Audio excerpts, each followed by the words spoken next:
Hello all, and welcome to this. And yes, no face, all audio. Why that is because I am joined by my friend Brian, better known on here as Nextbigthing.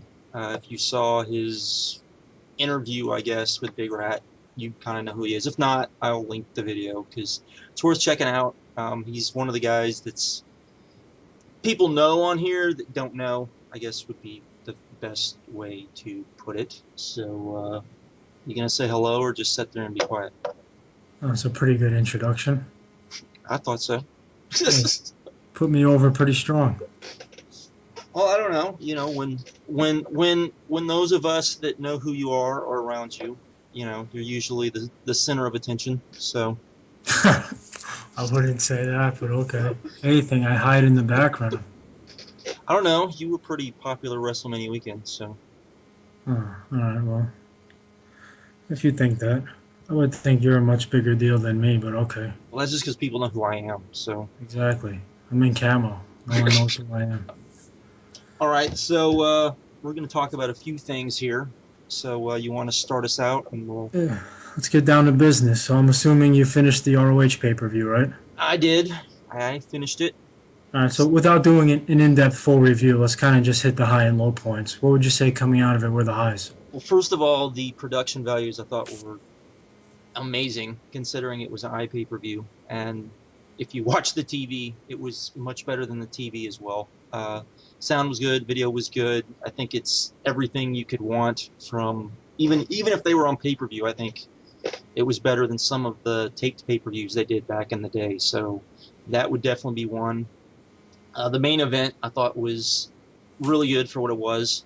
It was kind of a brawl, crazy, you know, ECW type main event from back in the day, without a doubt, which they seem to be doing with Kevin Steen, which kind of makes sense. The match that everyone was looking completely unforward to, the, what did they call it? Hybrid Rules, Hybrid, yeah. which was basically an old UWFI match for the most part, and that's what it pretty much turned into. So it turned into awesomeness. For any of you who have not seen that, I would say get on YouTube, type in UWF and watch the awesomeness that is MMA before it was MMA and worked. I thought the card for the most part was pretty good. I thought it was, you know, I didn't think there was anything bad on it. I didn't even think the Finley Elgin match. I didn't think that was horrible. It wasn't anything to write home about, I wouldn't say, but I didn't think it was horrible. It was probably exactly what Finley thought it was, a little, you know, undercard match that wasn't main event, so he didn't wrestle like it was a main event match. So there you go. Yeah. What about yourself? Oh, sorry to cut you off. No, I said, what about yourself?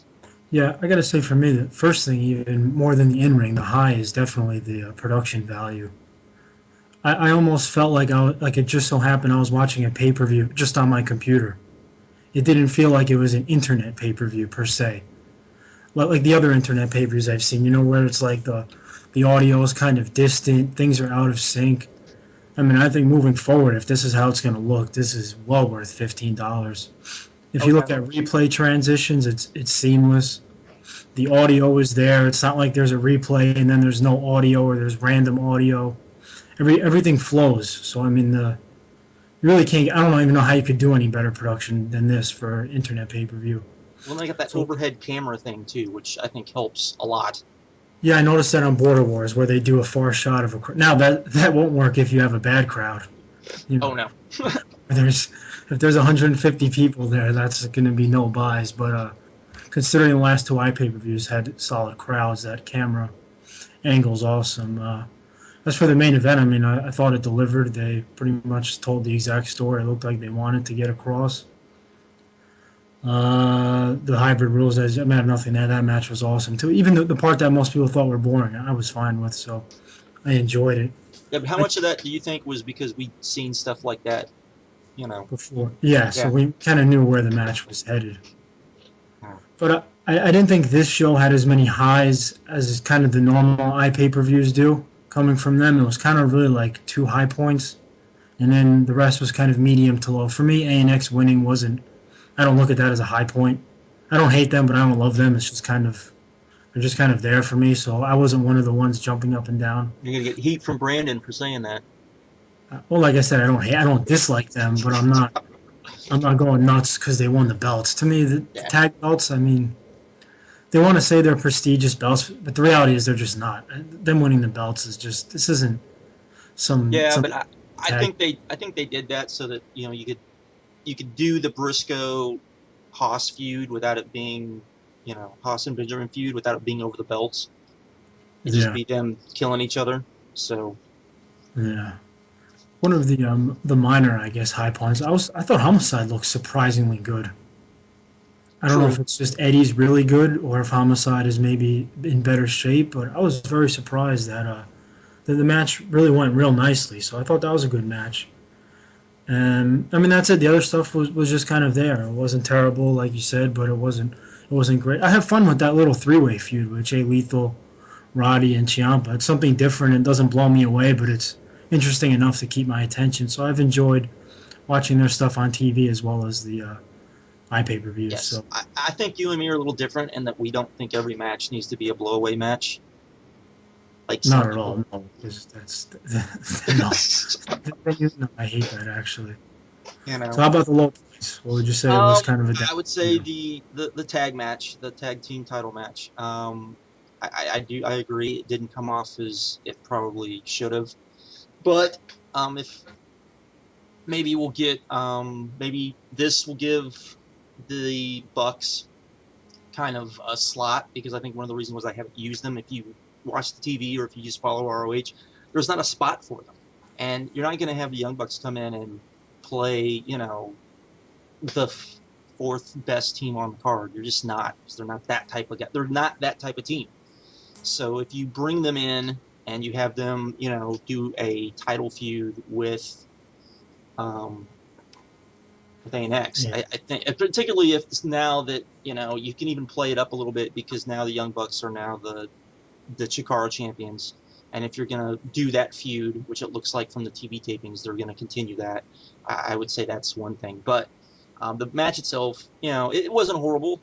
I didn't hate it as much as some people do. I think some people are just completely bored with Haas and Benjamin, and I agree. They wrestle a style that people don't like in ROH, but I think is a style that is needed in ROH. You don't need every match to be balls to the walls, craziness. You don't need that. You need some just slow, methodical, WWE style matches. I do think you need that. The other low point I would say, and this is just kind of one of my little gripes with even though I understand why they do it, but the intermission, they need to do away with the intermission, I think. And the length, I do think it went way too long. I agree with you that it came off kind of there, but I don't think this was meant to be, an A pay-per-view. This definitely came off to be a B pay-per-view. So, and it was free, but I think for most people, I think even the people that didn't buy it, I think it wound up being free. So hopefully, it's a good start in the right direction. It's going to take them, I think, the final battle to get people's confidence back on the iPay-per-view stuff. So there we go. And your thoughts, sir? Well, if it's a B pay-per-view, I think you should change the name. Best in the World isn't too fitting. True. But I think it just wound up being a B pay-per-view because that's... No, I hear you. That's kind of just a minor joke. Yeah. Well, so some of the low points for me weren't really the same as everyone else. I mean, I heard a lot of people really hate that Bennett Mike Mondo segment. I mean, to me, that was kind of harmless. That really didn't bother me. It was just kind of... See, but what was wrong with that? I mean, they've been setting that up. You had Mike Mondo go out there and as much as people don't want him in Ring of Honor, he went out there and, cut a good promo, got over. I mean, Maria was the star of that segment, and she's always going to be the star of those segments because she's just so much better than everybody else. And she's awesome. I don't know why TNA has not, signed her already, because she's better than probably, as far as in that role, as far as just an on-screen role, I think she's better than just about everybody. So. Yeah, I'm a huge fan of her. I mean, I agree. She's awesome everything, and she was the star there. But I mean, it was one of those segments where I guess it could have been a TV deal. But I think the thing is they figure a lot of people are watching. They're going to push Mondo, so they want him. They want him exposed there. Well, one thing I would say is you couldn't get the, Mondo's line about I'm gonna beat you and then fuck her on TV. Yeah, you couldn't have got that. Yeah. So and outside of New York, he's not going to get that reaction either because he played up the New York Boston deal. So I was whatever. I was okay with that. To me, the main thing is still the same. It's the time, and because the time is taking away from my enjoyment of the show, it's just these matches just make no sense to be going 20 minutes. I mean, you can look. Finlay and Elgin wasn't a main match. It wasn't a featured match. It wasn't a main event match. So why is that match going 19 minutes? Exactly. I agree with that. But why do you think they're doing that, though? I have my reasons why. I know you know, but why do you think they're having these long-ass, stupid matches? I may be wrong. No one has told me this, but I get the impression that they're just obsessed with being anti-Vince, anti-TNA. So that's why they do longer matches to prove they're all wrestling. And to me, the other part of it is you have so many fans that keep saying, well, you need to be more like PWG. And, PWG, a lot of their matches are long matches. The difference is because they're only putting on, 12 shows a year, maybe, that if you can go out there and every match feel like a main event match because, the shows aren't on as much. You know what I'm saying? Plus, they're spot shows. They're showcase shows. That's what people don't understand. They're not. Yeah. They're not building shows. They're just the showcase. Exactly that. It's a showcase of all stars, the top talent in matches. But in this case, it's becoming a real detriment. And then the other problem is when you kill these crowds in New York because it's so hostile, it's really hard to bring them back. So to me, these long matches, it's affecting, as you see, maybe main events. In this case, it didn't, but a lot of times they start getting restless later on. I mean, the semi-main, obviously no one cared about that. So, I mean, it's just you're getting people restless and tired. And even as a viewer at home, you're not just the total was 3 hours and 40 minutes. That's just way too long. Agreed. And when it's unnecessary long, if it's going to be a packed show with big storylines, with big blow-offs and a lot going on, then so be it. So like Final Battle could be that long because you're ending a lot of storylines and right. And on a Sunday, it's like, do I want to be in front of a show for 3 hours and 40 minutes on a Sunday? So which kind of leads into my other lows because just like the ANX House of Benjamin match, I didn't think it was like a bad match. I mean, they kind of missed some moves, but it wasn't like terrible. But just the time, I mean, everything was dragging. It got interesting toward the end, but if you would have cut out the middle, it still would have been fine.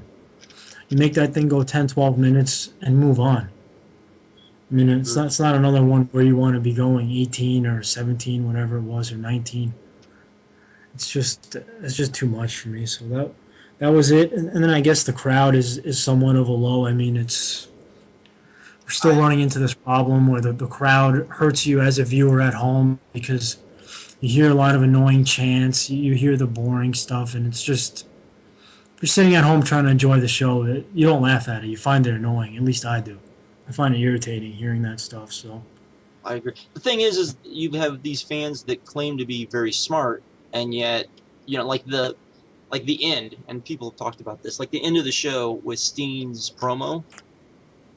I mean, that was just amazing to hear him cut them down and them just be all like, oh, this is awesome.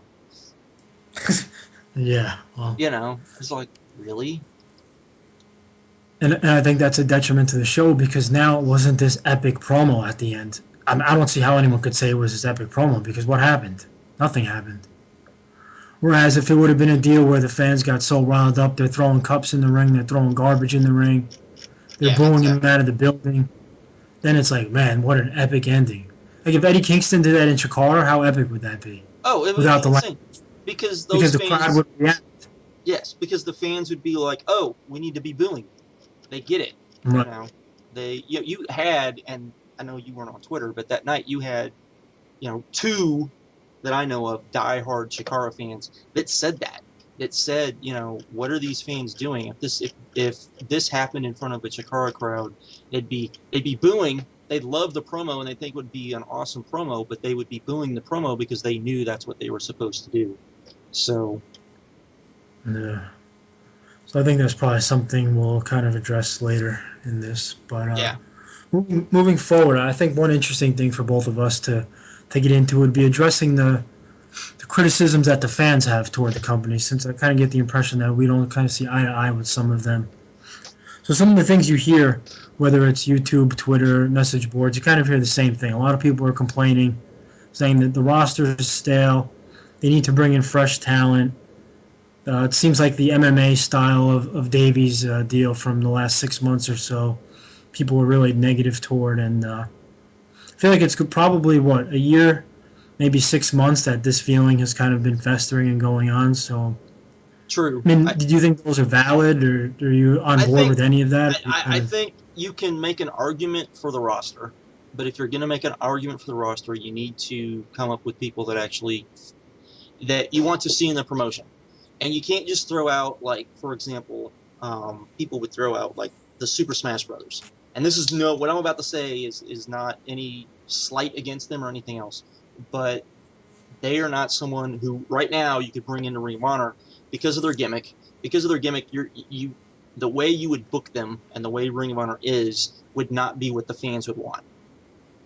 They would be booked as a comedy match. They'd be booked as comedy, and I don't think they would be, and the fans would want them booked straight to the top, and they're not going to be put straight to the top. They're probably going to be, in a tag team. They're probably going to be like one of the lower ring tag teams, and people aren't going to want that.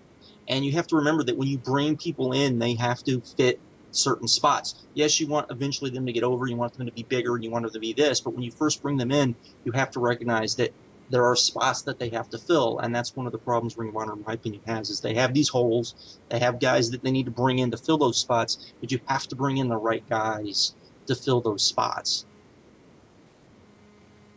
You agree? Yeah, Disagree? I don't want to repeat, so I'll try and take a different approach. The first thing, I guess I'll start with the talent. I mean, what you said is very logical, and I agree with, but to go further, it's just no one realizes that it's not as simple as, okay, let me pick guy X, and why can't he come here? Let's take Willie Mack, for example. I'll address that one, because that's one of the common names I think you and I both hear.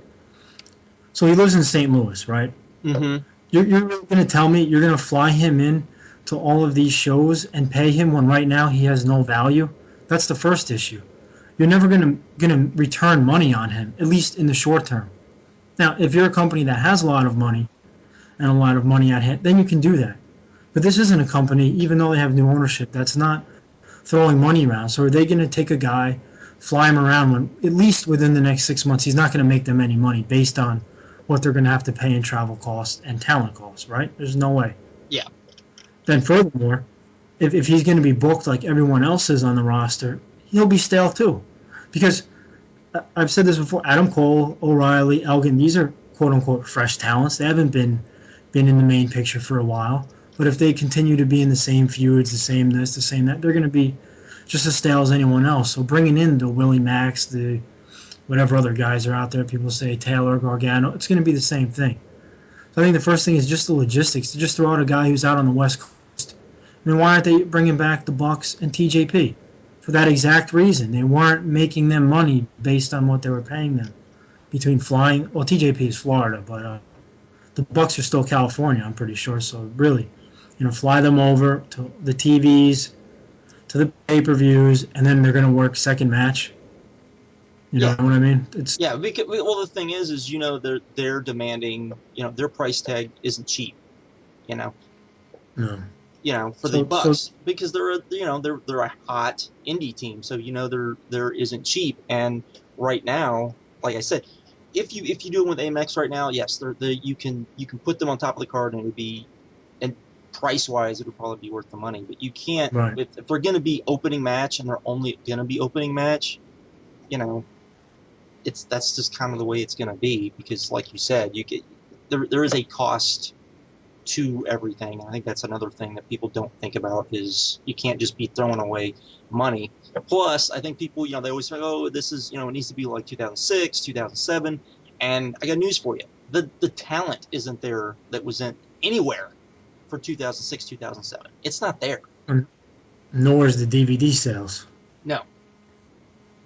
Exactly. Because in 2006 you could put out a DVD and it would sell right away. That's not happening now. So it's harder to make that return on the talent. And now they're flying guys. How many guys then were driving? Yeah, yeah, exactly. And now they're not driving. If a guy's in Florida, he's not driving up for the weekend. Either you fly him or you don't use him. Yeah, exactly. So it's a big difference. And that's the thing you have to take into account. It's just not as simple as bring this guy in, bring that guy in, and all of a sudden we're going to have this great roster, this deep roster, and these fresh feuds and fresh angles. I just don't think it's that simple.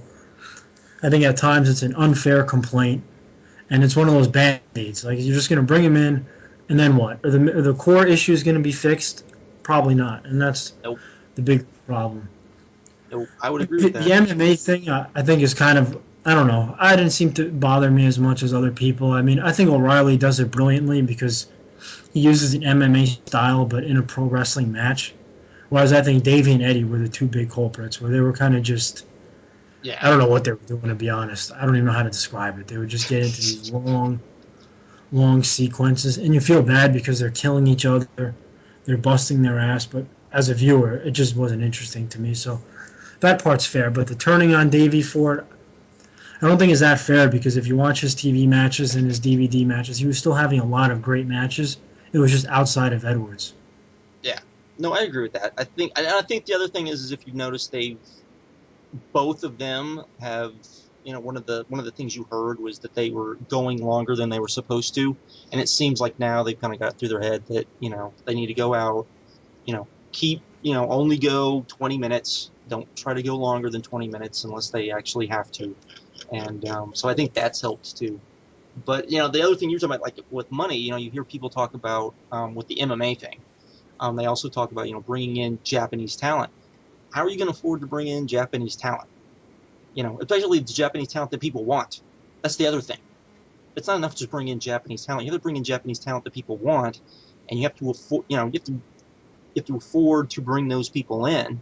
And I think that's a big thing. To me, I'm with you. The MMA thing doesn't bother me. I don't think they've used it as good as they could have. I think there's a way to do that. I think I think we saw that with Joe and Angle. I didn't like that match, but you definitely can see where people would like that. But you have to do it right. I just don't think they've done it. I think they've made it two sports, and they've if you want to use Vince's term of sports entertainment, you have to remember that first the sports comes before the entertainment, but with the sports there has to be entertainment. And it does get boring after a while to see guys hit the exact same spots, hit the same kicks over and over and over and over and over again, and say, oh, they're doing fighting spirit when they're not doing fighting spirit, because usually in Japan when you see fighting spirits, guys take a long pause. They'll hit, a kick, they'll back up, they'll take a long pause, and then hit another, it's... Yeah, let it digest. There's an ebb and flow to it that just, they weren't doing. It seems, though, that, like I said, O'Reilly is the one that has it down. I can't think of a bad O'Reilly match I've seen. No, I would agree. I think he gets... He really has it down. And if you watch him in PWG, oh my God. It's mind-boggling that they split up this tag team. Because him and Cole, and mainly him, is just, like, freaking amazing. So, I mean, he has it down. And I think Davey has it down. It's just... with Edwards, I think people kind of just got really turned off by that, but then they decided to paint Davey like that. He's always no-selling. He's always doing this. But he hasn't really changed. Yeah. From 2009, when everyone was going gaga over him, to now. I mean, not a ton has changed other than in his promos from time to time. He's mentioning the MMA stuff. But that could be by design. If they wanted to turn him heel and they were planting the seed, then it worked. And then everyone's being a mark for hating him. So he should be getting good heel heat versus go away. At least that's how I see it. So yeah. No, I agree. And the thing is, he does this. He does not to that extent, but he does the same thing in New Japan, and people are fine with that for the most part. So,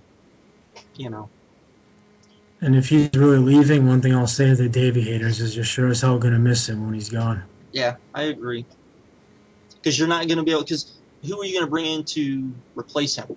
I mean, you can't bring in Devitt, I don't think. I don't think you can afford to bring in Devitt. And if you were going to bring in Loki, you would have already brought in Loki. So. Yeah, no. And I'm just going to add one other thing on the foreign talent that just jumped in my mind because it's actually something I said when they started doing it because I didn't even understand it then. You put them on New York. Doesn't that make the least sense? You're getting the same crowd anyway. Yeah. So all they're doing is making your show better, which is good. But at the same time, if they're not making you money, which is the end game, then what's the point? If you did 1,200 in New York now and you bring Kenta and all these guys, okay, maybe you do 1,500, 1,400, right? Yep. So you're still losing money by bringing them in. Oh yeah, because you can't. I mean, you can't bring in Kenta now for. I mean, that's going to be. I mean, you're going to have to do buttloads of money for it to work, and you're only going to bring him in for one match. I mean, that's the other part of it, is you can't if you're going to bring these guys in, you've got to bring in guys that you can at least have for a long enough time that they're on TV, they get over, they have their match, maybe they lose and then they leave. You can do that, but Or you just stick to WrestleMania weekend, where you don't have storylines and you make that your showcase weekend. True. And then it's easier to build to it because you're not going to have a lot of angles on the show. It's just going to be, all right, it's WrestleMania weekend, this is a mega weekend, this is when we bring in our foreign talent. And then if someone gets over, like a Willie Mack, you try him out there, and if something happens where he gets over big, then you can say, okay, you know what? Now that we've exposed him here, WrestleMania weekend, if we bring him on, whatever the next pay-per-view is, I'm terrible with names, Death Before Dishonor, or whatever. Yeah. I think best in the world. You know what I mean? Yeah. Then you put him on that, and then the people who saw him WrestleMania weekend may pay because, oh man, this guy was awesome. I want to see him again. Yep. That's what I would do. Is use WrestleMania weekend as your showcase weekend, as your flagship, and that's your mega super card. Maybe you bring back Super Card of Honor, and you can actually call it that, and build the show around that name. So that's how I would do it. And then you have an excuse at least to use them, sell it on, okay, they could make us money at the next show, and do it that way. But so we'll see. So you brought up New York. So do you want to talk about your feelings about the New York fans? Yeah, I'm not going to go too overboard on it. I've said it to a lot of people. Most don't agree. I think a lot of people have this idea that it's fun to go to a show. We're having fun. If two guys suck, we paid our money. We should be able to boo them and chant boring. Mm-hmm. And I just think it's very counterproductive. In the case like a Michael Elgin, a prime example of where they're not thinking. They're chanting the boring at him. They're chanting go away or whatever at both those guys. And they're not realizing that the company's trying to build him as a young star. And what does a casual fan who's watching at home think that? Why would I think now Michael Elgin's this upcoming breakout star when I just saw him get boring chants? I agree. And well, I would take it a step further and say they keep saying they need to bring in new talent. Well, particularly in New York, if the guys don't approve of the talent they bring in, they shit on them before they even give them a chance. And that does nobody any good. Mondo, for example, if he didn't do the New York promo, he would have been destroyed. Yeah. That's the only thing that saved him. And we both know he would have been killed. No one, and most people there don't watch the TV show, so they have no idea if he's good or bad. Yeah, exactly. It would have just killed him. And that's why I think the New York crowd is really becoming a detriment to the product, to the product. Because like we spoke about the Steen thing, you can't get anything over anymore in New York. It's just whatever they want to get over. I agree. They're calling the shots. I know Chicago's better. I mean, they'll do that sometimes, but for the most part, they're gonna go with it. Yeah, they're gonna, it's just reached a point where they're calling the shots. Like a Mike Bennett, as much as he improves, I don't know if he's ever gonna have a chance in New York. So they're hurting him because there's no upward mobility. If he gets better, what can you do with him? If Haas and Benjamin get better, they probably won't. But if they do, no one's ever gonna turn face on them. Like they're done for good. Oh yeah. So that's a problem, and it's just, and the Steen thing. It's cool that he's the cool heel, but they made it pretty obvious the direction they wanted to go. And like when everyone's cheering it, again, if you're a casual fan, you're just so confused by this. Like he's heel, but he's face. It's just like what's going on, and I just think like I said, it's just confusing, and it's in poor taste sometimes. The yes chants are ridiculous. Yeah, I think agree. I think as a collective group, you all look like fools. Every single one of you who does a yes chant at a non-WWE show. You'll never see me do a non-company chant. If I'm at ROH, I would never chant anything outside of ROH. It's just absolutely ridiculous. What we saw in Miami was almost embarrassing when they asked us to help out for the TV and act like we're into it and chant Ring of Honor and chant ROH, and instead everyone but us two were doing yes. Yep. Again, making the company look stupid, making you look second rate, showing how much of marks you are because you all hate WWE, but then you have no problem doing their chants. I mean, I was at Final Battle. They chanted, "We want Ryder." They chanted, "Let's go Cena," as just a joke. Now, if you're all going to want to entertain yourselves and just, I don't know, meet up somewhere else. Don't meet up at an ROH show. Go somewhere else if you're all that desperate to entertain yourselves. Or come up with something original. That helps the company. That's yeah. Anti-heel, pro-face. There's a part of me that would love to see PWG run New York just to see what they would do. I guess for your own entertainment, yeah. I mean, just to see what, because, I mean, they did go in front of their crowd and say, "Hey, we don't want yes chants on the show." Good for them. So. Now, I'll share a quick story with you, even though I may have told you this once, and I did say I'd probably get in trouble, but I just want to say it anyway to show the fans when CHIKARA started the thing with ROH, that brought a lot of ROH fans to CHIKARA shows. And CHIKARA's season premiere in Easton, a lot of people complained that the ROH fans really ruined the live experience, and it was the first time they had a bad experience at a CHIKARA show, and people in the office weren't happy either, let's just say. So I'm not the only one. It's bothering fans because it's taking away from the, like I said, the enjoyment of the show. It's just stupid, nonsensical, annoying chants. Well, let me ask you. It's just everyone's about getting themselves over, and again, it's like if you're that obsessed with doing that, just go somewhere else. I don't know what else to tell you. Do you think that part of that is because you think that's why you've seen like different fans show up now at New York shows? What do you mean? Do I think that's why? Based on what? Because they want to get in on getting themselves over and doing stupid chants. Yeah, and that the fans that went before got sick of it and stopped going. Stopped going. From people I've talked to, yes, that's what's happening. Again, it's a small sample. I can't talk to 1,000 people, but from the small sample of people that I have talked to, that's exactly what happened. I mean, the person at the CHIKARA show told me that if that were to happen again, he just wouldn't go again. Because it was that annoying, and he's been to every show since 2002. That says something. And we're in 2012, so that's many years of this not happening. Yeah. It's just, it's just something that I can't say it needs to stop because that whole freedom of speech. Obviously, you pay your ticket, you do what you want, but you just really have to realize that you're not creating a good atmosphere. You think you are, but you're not. Yeah. Creating an annoying atmosphere, and it's just. How much do you think you and your fellow ECW mutants have to blame for that?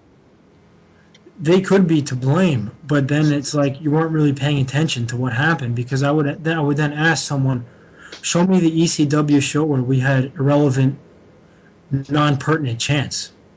Every chant had something to do with either an angle, a storyline, a guy coming in. We weren't chanting I can't think of any we weren't chanting Austin 316, Goldberg. Did you ever hear Goldberg chant at an ECW show? Nope. You never heard that? Okay, the Flair Woos. I'll give you that one. We did. I didn't. People did that. But wasn't that more of a knock against Flair? Yeah, because Shane hated. I was just going to say that, but at least maybe that one. But again, you didn't hear Goldberg chants. There were no Austin chants. There's nothing. Everything had to do with what was going on in the ring and in the storyline. So I'm sure it did derive from ECW, but it's just it's not the way that worked there. I just thought I would ask. I was not.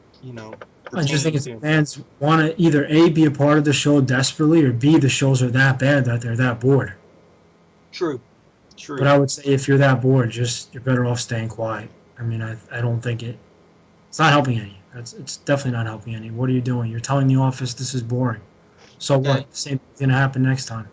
So we talked about Steen, and of course Steen beat Davey Richards. He will not be getting another rematch until Steen loses, the belt.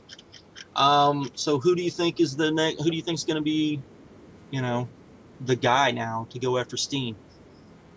Well, if it's not El Generico, I have no idea. If you look up and down that roster and you take out Generico, it's really hard to think of who they could be next. If they try and shoot Cole to the moon for Final Battle, that's pushing it. We're already entering July. True. Well, and I agree, because I think, I've said this before. I was disproved a little bit, but not much, at WrestleMania Weekend, that El Generico was the only guy I could see that, could get cheered over Steen. I mean, maybe Cole now because he's hot. That's why I said I mean, maybe. but you got to keep him hot though, which looks like what they're doing, which is good. But yeah, I mean, but he's the only one, and I think that would be a good, I think that would, when we know Cornette's big on, telling the complete story, I think that would be from the point where he got kicked out to that. I think that's. Yeah, Generico makes more sense too, because the problem with Steen, if you look at the way him and Karina are acting now, they're just going to eat up everyone on the mic. Yeah. And Adam Cole, he would get eaten up by them. Unless Cornette tells them, look, tone it down a little, let this kid get something in, because they're just eating everyone up. So at least Generico, he's not going to get eaten up by those two, because his personality is just as big. Agreed. That would be the way to go. So let's quickly just talk about maybe our own criticisms and things to improve. One thing I had in mind, something they could do, and first let me add, any of my ideas, I'm using the more realistic approach of things that realistically they could do. So you're not going to hear me say bring in Devitt, Low-Key, every big star, because that's unrealistic. So I try and always keep a realistic approach of small changes that I think would go a long way. So I'm going to run the first one by you. This is something I think that for iPay-per-views, they desperately need some sort of quality control. The Finley thing should have never happened. Was it a big deal? No, but it's still a small thing that shouldn't happen. You got a guy doing a pile driver when the pile driver is banned. You got guys not knowing their time. You got a guy thinking he's supposed to go 40 when he's supposed to go 20. You got guys doing things that have done in previous matches. So I think for iPay-per-views only, they need an agent. Because what people don't understand is they first think, oh, Cornette could be an agent. He's running around crazy backstage. Obviously, if he wasn't an agent role, he'd have time to clean all this up. And anyone you talk to who's backstage, he's running around crazy the entire time. So he can't, have any sort of quality control. So then next you think Delirious. Delirious doesn't even sit backstage for pay-per-views, so it can't be him. So one of the small things I would do is I would offer this role to Karina. He's already going to be there at the iPay-per-views anyway. So I would make him an agent, whatever you want to call it, producer, and have him be the guy that goes up and down the card before the matches, talks to the guys, hitting time cues, what the finish is going to be, refreshing them on storylines and where they're headed. And I think that's a small step that could go a long way. I don't know if you agree or... No, I would agree. I was thinking about him. I was thinking about, maybe, bringing back Jerry Lynn, just for that role. And then you could, have him come out of retirement every, once a year, if need be. Well, the reason why I said Carino, because it's so cost effective. He's already there. Yeah. He's at all these iPay-per-views. Exactly. Anyway. No, I agree. I was just thinking of, somebody, if you wanted someone who was not someone being used in storylines and that sort of, which, there are people like that. They're like, okay, he's active guy on the roster. We don't want him, we don't want him having that for whatever reason. But I agree with you. I think that's the best. I mean, those are the only, that they could afford that I could see them bringing in. The only other guy I could think of, which isn't cost effective whatsoever, would be Adam Pearce, but that's not cost effective at all. No. Carino watches the product. He's not Lawler or Booker T who doesn't follow it. He follows it. He's involved. So yeah, exactly. And people listening probably think, "Oh, this is no big deal." It is a big deal. You need someone back there. They have nobody back there. There's nobody back there tying this stuff together, and you can see it because guys are going all over the place. Yep, I agree. I think that, So that's one small thing I would do. The second thing I would do is something we've already talked about, cutting down on the time. I'm obviously not going to go through all that again, but between the matches and the overall shows, just 3 hours to me, I'd cap it at. I'd aim for 2:45, and I'd keep it to 3, and that's that. I think that'll go a long way. I think the other thing they have to do is abandon bad feuds. I know most fans love the long-term angles, and they hate how WWE changes their mind too much. But on the flip side, ROH doesn't change their mind enough. Yeah, I would agree with that. You have to go with it. You have to go with what works. Go with, give things long enough to play out. When you can tell that they're not working, then change it. Right. And the Haas and Benjamin thing and Briscoes. I mean, at what point could anyone logically think that was working? I don't know. I mean, you got to abandon that, and either I don't know. That's their job. You got to figure out a way to get out of that. See, to me, Haas and Benjamin, the best way to use them would actually be, because when you put them against a really good, fresh team, the matches are always great. It's when you put them the second and third time.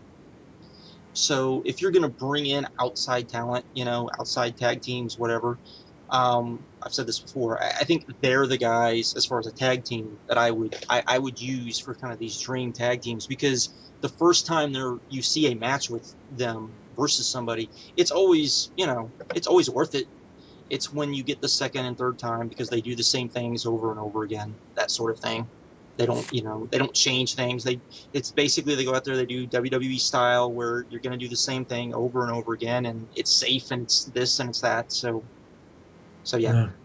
I agree. So I just think that's one of the keys. If they want to really improve the product, and this also keeps guys from getting stale. The point is keeping the roster fresh.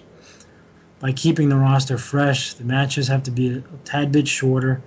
And some of the feuds have to be shorter. If you have a Kevin Steen El Generico, that's a perfect feud to go a year. Yeah, I agree. Benjamin, Haas, Briscoes, that's not a year-long feud, and when you see it's not connecting, get out of it. Stop hurting everyone involved. I think that's what that would help. One of the other things I've been thinking, to me, and I've said this, I don't remember if I said this in the Big Red interview, but the TV is useless in the sense that it's not driving pay-per-view buys. If you look at when they had HDNet, when they got off HDNet, the buys were the same. Yep. They were the same, and I think that's the same thing here. It's ineffective and it's useless. So I would change the format of the television, and I don't know, just do things that are, maybe that seem cool, something that people are gonna get into it and make them want to buy the pay-per-view. I just don't think when you just keep saying there's a pay-per-view, that doesn't make you buy it. Yeah. The Inside ROH thing isn't bad, but I wouldn't say it's great either. It doesn't make me think, God damn, I have to buy. It's like the event center. What I think of it as back in the day. I don't know. It needs some more pizzazz to it. Just showing me things isn't working. Well, they're not selling me on these pay-per-views at all. Well, I think the TV is structured wrong. I think what they need too much to do, wrestling. That's the problem. There's too much wrestling. They need to go out there. They need to just do a lot more video packages with guys. Not worry about putting on matches. Putting on interviews in front of the crowds, because that's not something you have. You don't have a lot of guys that can do that on the roster. It's much better if you just tape a match 4 times, or tape a interview 4 times until a guy gets it right. So then it's better on the TV, so you can sell the pay-per-view, better than that. Though I will say, I just got done watching the one from this week, or the one from tonight, I guess, this weekend's show, and they did have Jay and Haas doing a legit Texas death match. And they did bring up the fact that this was the first legit Texas death match that a U.S. company had done in like 10 years. So, and it was good to see. It was kind of weird, but it was good to see. I think those are the things that you kind of have to do, because they are only putting on maybe 5 pay-per-views a year, and I think they can stretch things out. I think they don't need to worry about putting on main event level matches on the shows per se. I think they just need to worry about more getting guys over. I think if they can get guys over, I think the rest of it will, it's kind of like get the guys over on TV, and then maybe people will show up at the house shows more to see the guys wrestle. That's one of the things. The TV's. That's what I'm saying. TV's useless. It's ineffective in building houses. Yeah. And building pay-per-view buys, and now it's ineffective in retaining its own TV audience. Which are all things I was worried that would happen because they follow the HDNet formula, which is an ineffective formula of doing weekly TV. The problem is it's just always good. It's never terrible, but it's never amazing. It's always average, and being average isn't really going to get you anywhere. No, I agree. So that they just have to get away from the matches. And the other thing, a promo, it's always either backstage with a reporter or in the ring. There's never anything outside, never in a dark alley, never after maybe a house show where a guy's beat up, and again, outside the building, venting. It's just very... I can almost write the script before each show, what's going to happen. In-ring, then backstage, then back in the ring. I mean, I don't know. Kevin Steen is such a dark character. Can't he be like in a dark place outside or somewhere dark that it's always just in the ring, goofing around with Kevin Kelly? Like Raven being in the, the basement. Stairwells, the basement. Like Foley would be in the boiler room in WWF. It was just fitting for the characters, whereas here, they're not doing that, and they're always ending with a match. I mean, you can do go-homes with an awesome promo. You have a guy in Steen who can talk. You have a guy in Davey, when he wants to, he can talk. I mean, you can end shows differently. There's really no cliffhanger. The show ends, and they tell me the match for next week, but it's going to be the same as last week, just two different guys. True. And, and I also wouldn't, when we've talked about this, I when it comes to the go-home show, the shows the week of the pay-per-views that are going to debut, that weekend. No matches. No matches. All those shows could be, because it doesn't matter anyways, because usually the TV show airs the same night or on Sunday after the pay-per-view anyways. Just use it as, a selling, so that people, if you're going to have the pay-per-view up the next day anyways, just use it as a way to sell the pay-per-view. And that's it. Be a 60-minute or however 45-minute, just advertisement for the pay-per-view, and sell it hard. And then the next week you can do, you can do whatever kind of matches you want to do from house shows, and then go into, building up the next pay-per-view. So I think that's how the formula needs to go exactly. On that go home, if you're going to have any matches, it should be cut clips of either matches from the last pay-per-view or from a relevant house show where, for example, Davey and Steen, let's say, are in a tag match. Yeah. And they're going to be the main event on this one. So you show clips from that tag match as a teaser for what you could get on this pay-per-view. You don't show a random Jay Lethal, Roddy Strong in the main event. What's the point of that? Yeah, exactly. I agree. That's driving zero buys. Whereas if you show this tag match and you tease, you show a 5-minute clip and cuts of some big spots, who knows? Maybe that will entice, but at least there's a chance. Roddy and Lethal or that type of match, or Ciampa and whoever, that's not selling anything at the end because it has no purpose. It's just it's becoming a missable show. I'll just skip it because why? What are they driving home for the pay-per-views? They have to get out of that habit. I don't sense they're ever going to do it, which is why I really had no hope for the TV.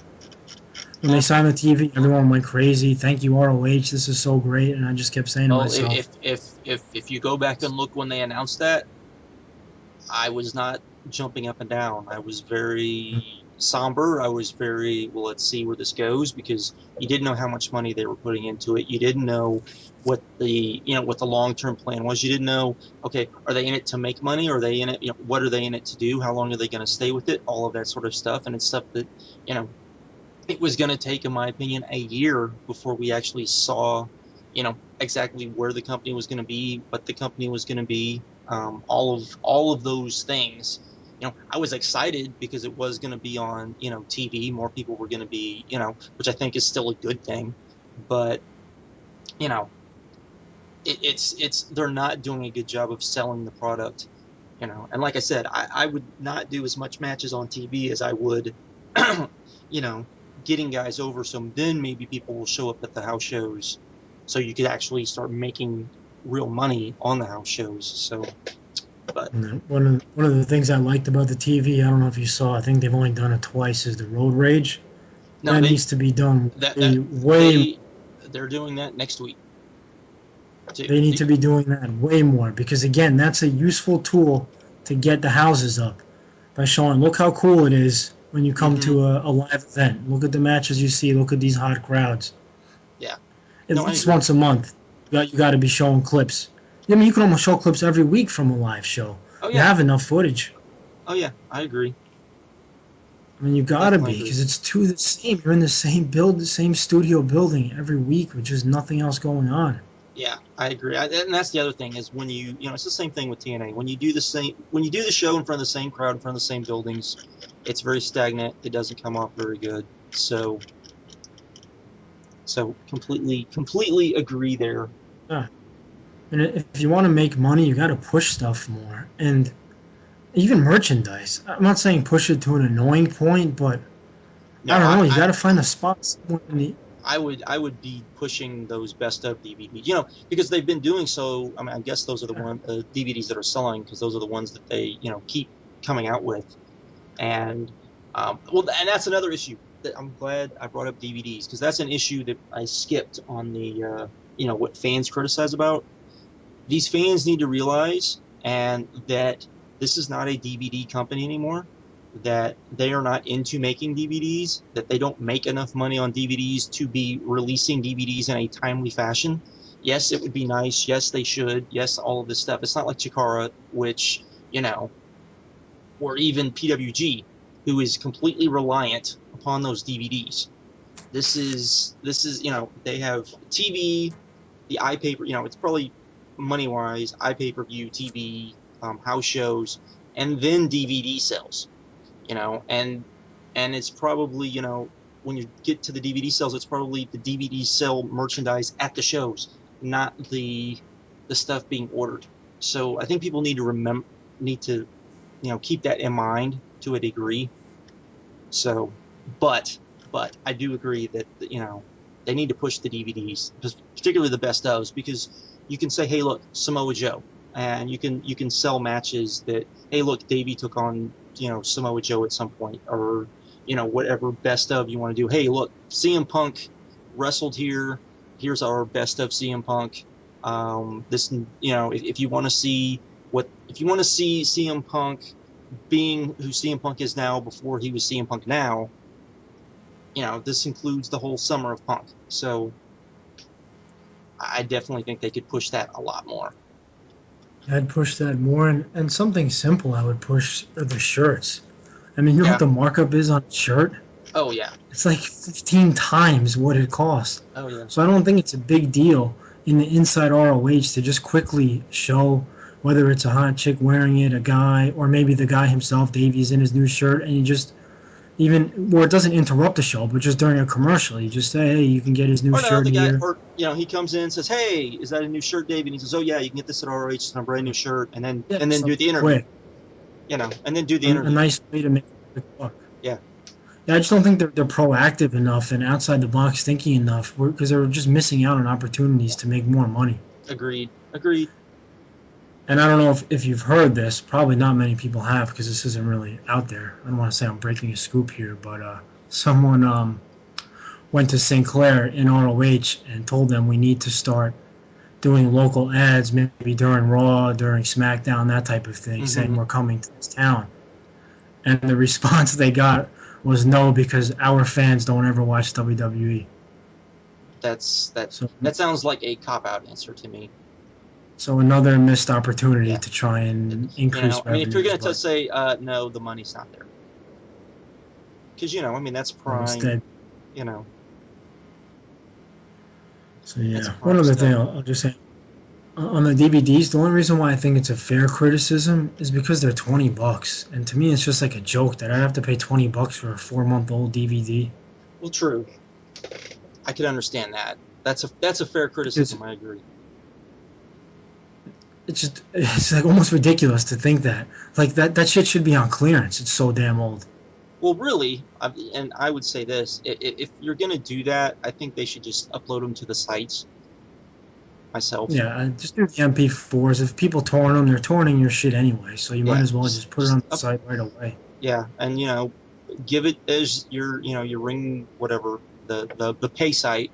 You put it up there, people torrent, they torrent, and just make it part of that deal and be done with it. You know what I never understood? What would be so hard of just putting the raw video up the very next day? Nothing.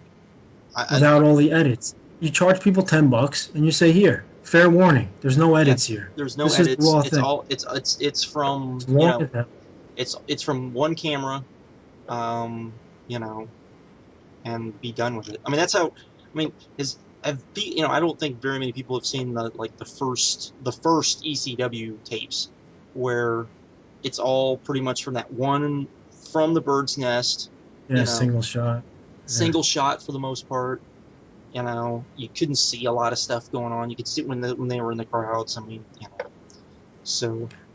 And it's just frustrating. This is an added way to make money. I mean, you should capitalize on the buzz. Let's say you have a house show in Chicago, and it's getting great buzz. Well, the very next day, if you put up the raw video for $10, I'm going to pay for it because I'm going to capitalize on the buzz. But 4 months later, I've already forgotten about the show. Well, I mean, we were going to talk about CHIKARA, so this is a good segue into that. Yeah. The fact that you look at King of Trios, and you probably agree with me that it's not going to be on iPay-per-view, and probably the reason it's not on iPay-per-view is because Smart Mark went to CHIKARA and said, we will pay you basically X amount of money not to put it on iPay-per-view, so that we can sell it the next day, or 4 days, or however quick we can get it out. And that shows that, particularly when it's hot, it's in people's minds. It's definitely sold. I mean, I think the one from not last year but the year before was the biggest selling Smart Mark video ever by a ton. So it definitely can be done. That proves it can be done. It proves how it can work and why it can work and all of that sort of stuff. So like I said, let's talk a little bit about CHIKARA. Let's talk about the last iPay-per-view. What did you think of it? Because you saw it live, and I saw it later after I'd heard what had happened. So yeah, from the live perspective, I mean, it was awesome. It was one of the best live shows I've been to in a really long time. I mean, nothing dragged other than maybe the cabana spot where you were selling for a long time. Parts of the ladder match. I'm not big into ladder matches, so I mean, it wasn't a bad match or anything, but I wasn't like, oh my god, going crazy. But it was a basic ladder match with some sick spots. I mean, some bumps I sure as hell wouldn't want to take. But I'm just saying. But it was it wasn't it was a good ladder match. It would be similar to like a main event Raw if they did a ladder match. I would say. Yeah. You know what I mean? And the pacing of the show was awesome. I mean, you look down and you can't believe it's over and you're already leaving the building. Like, that's how quick it went. Super short intermission. Again, perfect pacing of the matches. It wasn't a storyline heavy as High Noon. This show was a little bit different. The in-ring was of much higher quality, whereas High Noon was more finishing off stories, telling good babyface stories. Here, you actually started some stories if you look at the stuff with Delirious. Yeah. Instead of finishing everything like you did at High Noon. But here the wrestling was at such a high level, I actually would take this show over High Noon. So I would definitely say $15 order this show. I wouldn't even think twice about it. Even if you're a casual fan or even if you're a non-fan. High Noon, I'm not sure if I would tell a totally non-CHIKARA fan to order it because I don't know what exactly they would get out of it since they would have no idea what's going on. But this show, I mean, if you have zero knowledge of CHIKARA, just the wrestling alone is well worth $15. I would. And this is a show that I think would make you a fan going forward. I would agree with that and the reason why I say that is I don't follow CHIKARA as much as you or a lot of the other guys do. I love it, but I just don't have the time or anything to watch it as much as I would like to. And I've told you this, and I've told lots of people this. My only real gripe with the show was the Tin Man, because I didn't think they did a good job of explaining, exactly what was going on. Not so much who the guys were or anything like that, but why the match was going on. It was just the video package was really good video package, and it sucks that I'm saying this, but you didn't get like, they didn't really explain that they had that Quack had been put out by these guys. They didn't really explain, I don't think, really what these guys were there. I mean, it was kind of, they did the video package was cool, then they left it up to the announcers to kind of explain everything, and it took the announcers, a good 5 minutes, into the match to really explain at least kind of who everybody was and kind of what was going on, and they really still didn't.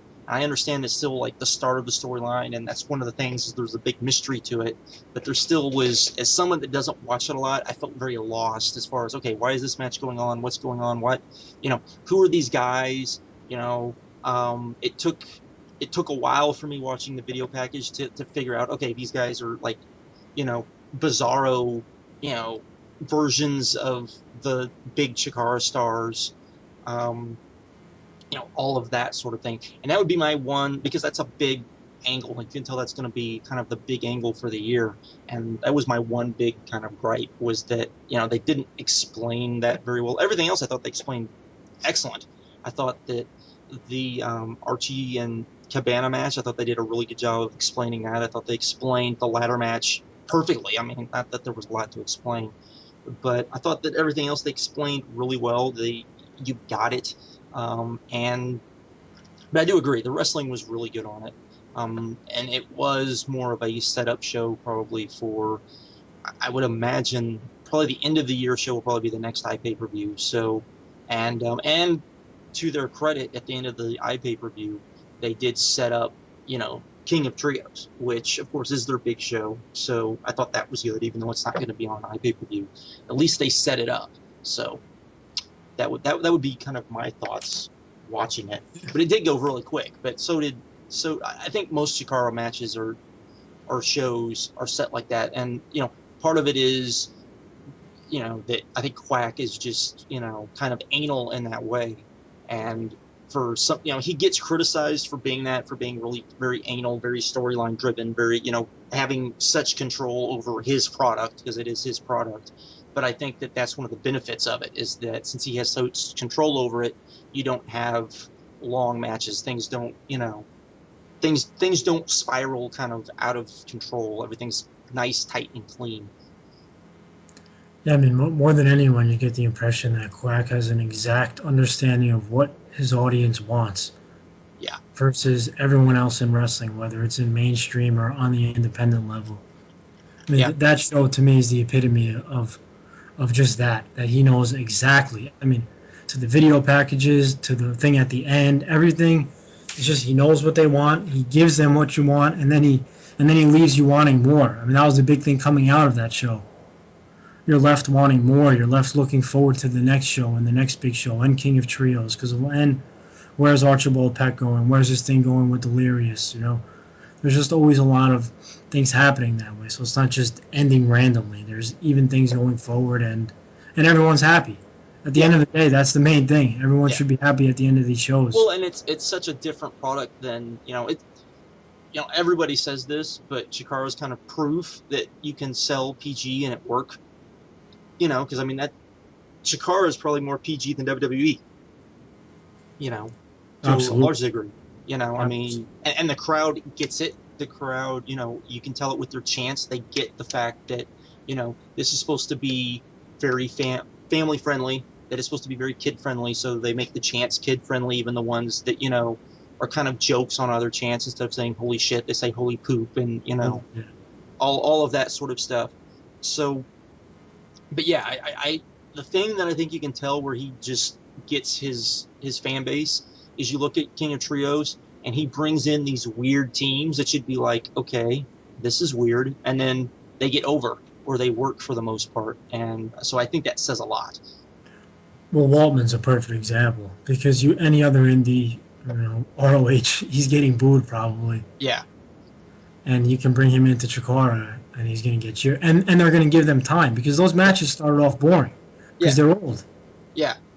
I mean, everyone involved has a lot of miles on them. So if you go back and watch the night one main event, it started slow because the guys are old as hell, but by the end, the fans gave them the time, gave them respect, and it was a cool moment. So it's just again showing that CHIKARA is just in tune, and they know what their fans want, what the fans will be receptive to, what the fans will pay for, and it goes a long way. I mean, look when they brought in, Johnny Saint. I mean, if you brought in Johnny Saint into any other, indie, I doubt wouldn't have even felt like a big deal. Oh, Johnny Saint, that's nice. Maybe I'll get that DVD. But because it was in King of Trios, because Quack himself made such a big deal of it, because of who he surrounded everything with, it was awesome. So, I agree. So right now, you would say CHIKARA is number 2 on the indies, or where would you put them? Ring of Honor is 1. Where are you putting CHIKARA? As far as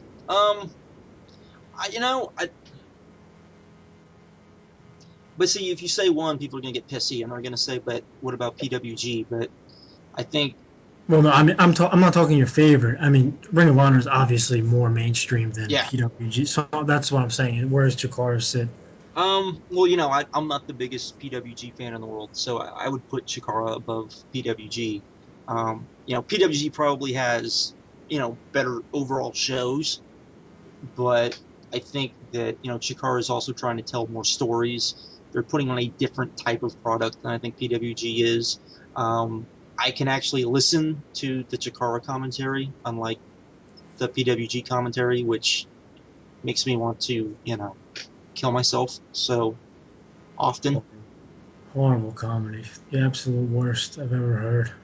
And I understand people like it, but I don't get it. I just love it. I've never laughed once at that comedy. It's supposed to be so funny. Maybe I've never once found myself laughing. And I've heard people say, well, it's pothead humor. And I'm like, that's not pothead humor. Well, it doesn't fit in wrestling because you're trying to get guys over and you have them talking over everything. Yeah, exactly. Or discrediting, discounting everything. And Kevin Stevens is the absolute worst out of all. And then when they try to be serious, it's like, what are they doing? Yeah. So, if CHIKARA is 2, could you see a day or a time where if Ring of Honor continues to maybe head in the wrong direction, that CHIKARA could get to that level, or is there just too much distance? No, I said before Ring of Honor ever got their TV deal that I thought CHIKARA had the best upside of being the better promotion, particularly if they got on TV, because I could see if they got on the right network at the right time, they had the right backing, and they left it to Quack, and maybe Quack had to bring in a few more people to book with. I could see it being a lot more successful. I could also see it burning, crashing and burning horribly too. But I think it's one of those things where it has so much upside that it's not even funny. I just don't think it's one of those that if it doesn't completely succeed, it's going to crash and burn. You know what I mean? So you think there's still a ceiling there? It hasn't fully peaked. Yeah. Oh yeah, definitely. Because if you go back, and you have to remember that if you go back and remember, it started just so Quack could have a promotion that literally, and I don't think people remember this when CHIKARA started, that you would think that a company that at that time Mike Quackenbush and Restless Youth and who was the other founder? That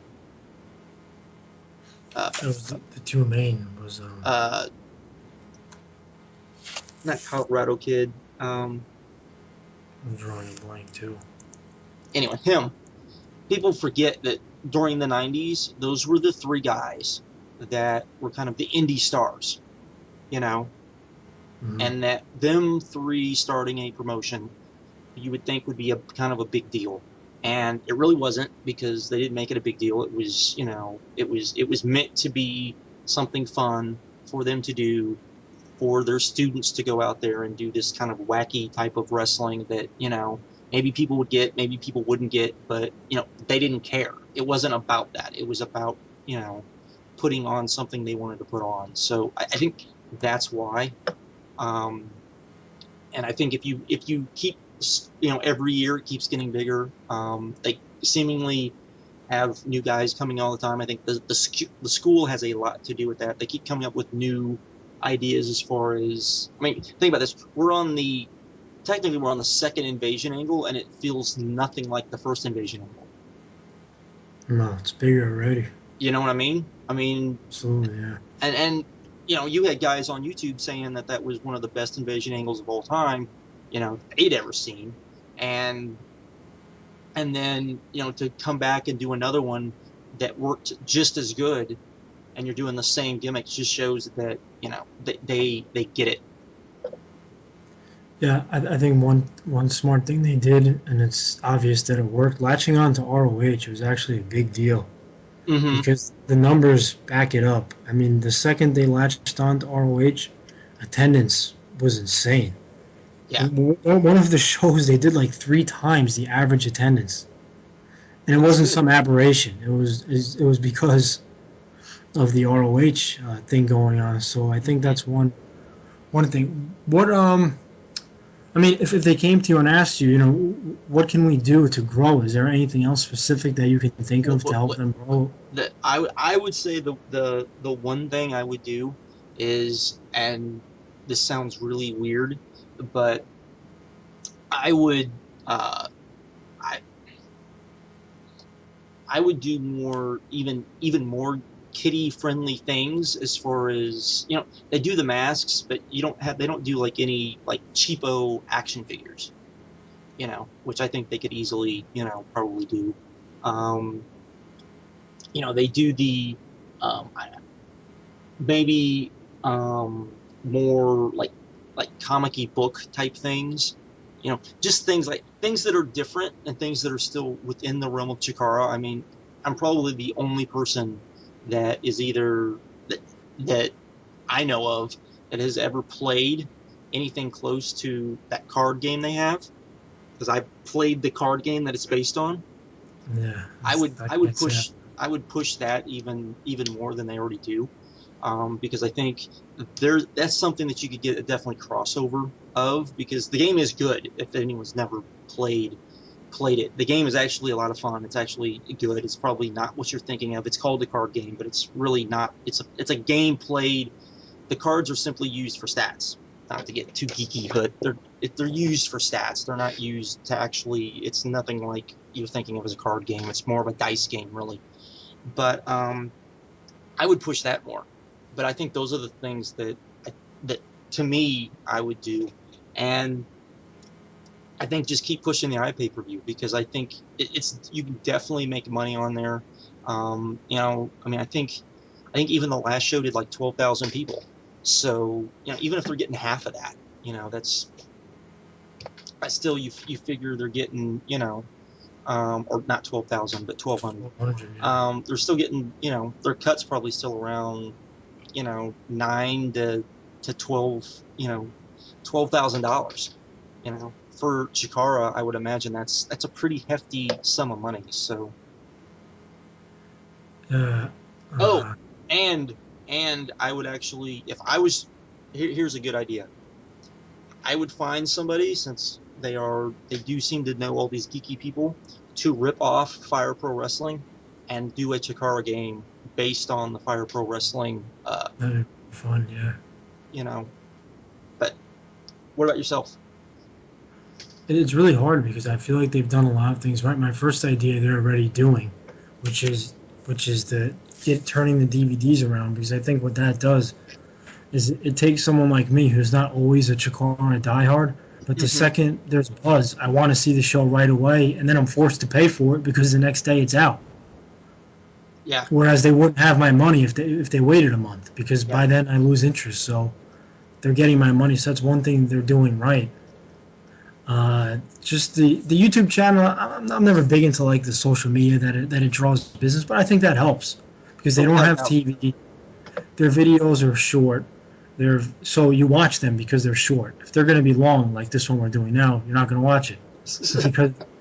Because they're short, they're under a minute, maybe 2 minutes. I watch it. I'm even more in line and in tune with what's going on in the storylines. They do the event center, so now I know what's going on everywhere else. So that's very, very useful. I just think the biggest thing is the turnaround on the DVDs, because they're forcing me to buy them. because as all this cool stuff's happening, it's already available. So it's like, well, if I want to see it, I might as well pay for it. So that's a great thing they're doing. And for growing, I mean, it's really hard to think of specifics. It's kind of tough when you're still pretty small. I mean, you have to remember that CHIKARA is a niche, kind of a niche, in a lot of ways, because it's definitely not. Yeah. Because you have people that I know that love pro wrestling but can't stand CHIKARA. One bit. Either they don't really like lucha, or they just, the characters are just way too weird for them. Lots of stuff like that. So, which I understand. I can completely understand that. So.